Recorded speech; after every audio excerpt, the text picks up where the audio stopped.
We begin the program tonight with an exclusive story. Just days after Canada's intelligence community was rocked by an arrest of one of their high-ranking officials, CBC has learned of another development that has caught the attention of Canada's security agencies. They have concerns that two foreign governments may have people on the ground right now trying to influence voters in this election. The CBC's Ashley Burke joins us now with the details. Hi, Ashley. So if they do have people on the ground, how are they trying to influence these elections? Well, we've got multiple sources that are with the government and security intelligence agencies telling us that that this election, they're really concerned about two countries, India and China in particular, trying to influence the election. And one way that they could be going about this is by targeting diaspora communities. And what we're hearing is that one of the ways is that they are basically putting their intelligence officers from these countries into Canada under the guise of diplomats. And they could be at embassies and consulates across the country, but particularly around the GTA and the lower mainland of BC, where there are a lot of big communities of Chinese Canadians and Indo-Canadians there. And what they're trying to do is go to things like nomination meetings and try to pick out people and candidates that they think would be friendlier to their cause and try to get them elected. And we spoke to a former CSIS analyst about this and about what some of the objectives might be. China's objectives could be quite multifaceted. I would say that probably they're trying to find people who have a pro-China political perspective, so want to foster closer ties with China, but also on the economic front, looking for politicians who may be interested in fostering closer economic ties, whether or not that's in the interest of Canadians. I know you and our colleagues here at CBC have reached out for some reaction to this. What kind of reaction have you received?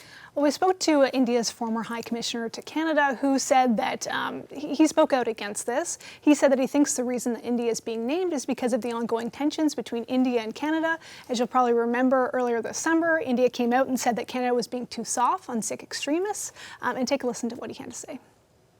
I find the accusations motivated, ludicrous and surprising. I'm afraid the Canadian agencies are bashful about naming China alone and want to balance it by naming India, which is most unfortunate. And we should also note that sources say that there are other countries as well that the government is looking out for as well, these security intelligence agencies. Iran, Saudi Arabia, and Venezuela are on that list, but China and India are the two that are primarily, they're more active than those.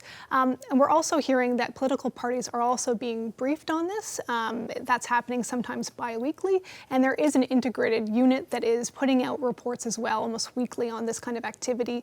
But it hasn't hit a threshold yet where they have to notify the public and let them know that this is of extreme concern, for example. But CISA says they are keeping obviously a very close eye on it and will respond and are responding to any threats. All right, thanks very much for the update, Ashley. The CBC's Ashley Burke, and you can read more, of course, online about this story at CBCNews.ca. So what are the implications if China and India are trying to influence this federal election? Ward Elcock served as the director of the Canadian Security Intelligence Service from 1994 until 2004. Mr. Elcock joins me now in studio. Hi there. Nice to see you again. Nice to see you. Thank you very much for coming in. Based on my colleague's report there, how concerned do you think Canadians should be about the idea that China and India are seeking to influence these elections? Well, the suggestion was that that it was China and India. I don't know that for a fact. Having said that, that's what's been reported to intelligence officials. I'm sure that I'm not particularly surprised that countries are making an effort to try and influence election. That is a fairly old school way of doing it. It's not like trying to turn public opinion in the way the Russians did in the American election. It's fairly old, as I said, fairly old school.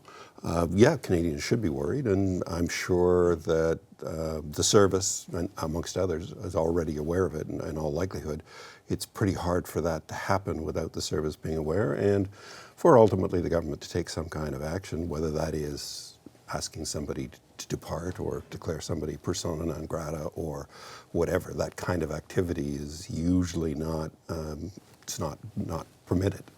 Taken against the backdrop of the current relationship between Canada and China and all that has transpired since December of last year, what do you make of, I don't know if it's directly connected or if it alters the course or the way that it unfolds versus what normally would be taking place. Just your general take on how that might change the analysis. China has a large foreign intelligence services, both a military and a a civilian intelligence service, a foreign intelligence service. They've been active for years. They are very active. They're probably a major target, I would guess, for the service these days. It is. It's not a surprise. It's not something you appreciate, foreign interference, which is what this is, the particular suggestion that perhaps they were trying to influence an election.